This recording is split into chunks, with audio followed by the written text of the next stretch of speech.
Good morning, everyone. I was thinking as we were driving up here that maybe we wouldn't have very many people due to the cold weather, but I'm glad that we had a nice turnout.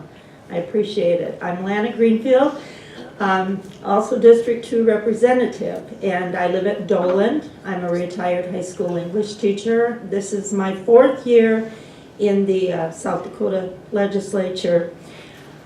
Just a few bills that came out of our committee. I sit on the Commerce and Energy Committee as well as local government.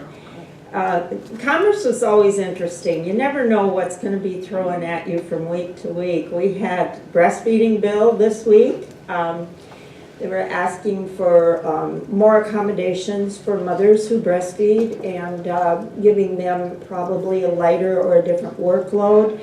And so we listened to that very intently. I don't know if that's interesting to any of you. I'll just, report that as a topic. We did send it to the 41st day because we felt that maybe the employer would, there'd be a lot of litigation forthcoming the way that the bill was written because it was so vague as far as offering more breaks and special accommodations for the mother, and it wasn't really specific enough.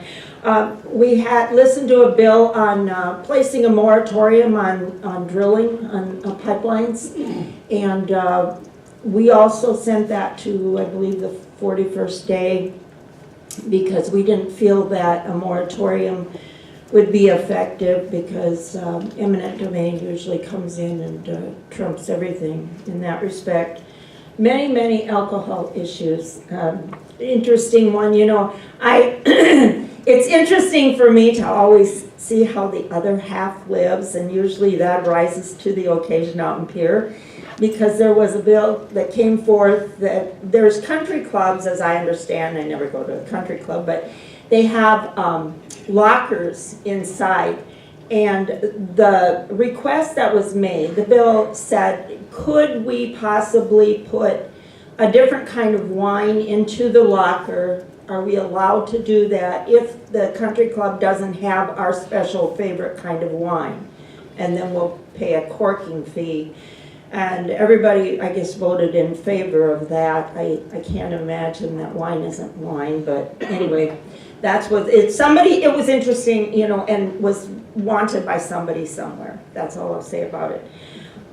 Local government, we had very few bills. In fact, local government really hasn't been swamped with a lot of bills this year. A couple came out of Rapid City. It would seem that there's a difference in the laws of like septic issues and country versus city, and there's a fine in the city for violating septic tank issues, which I didn't even know they had septic tanks at the edge of the city. And then in the country, there's a stiffer fine, and there's also jail time involved. And what they wanted was uniformity across the board, that everybody gets the same fine or everybody gets the same jail time. But you're dealing with county commissioners versus a city council, so we really didn't feel that was our battle to be battled. So we sent that to the 41st day and told them to take it back to their local governing bodies and see if they could work something out.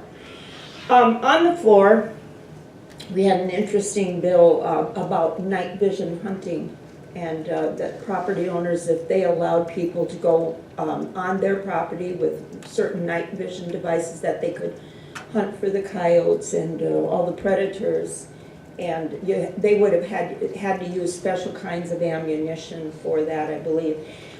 So anyway, we voted in favor of that, so that will be sent on to the next chamber probably after crossover day. The homeschool issue was a big one this week, and that lost in the education committee.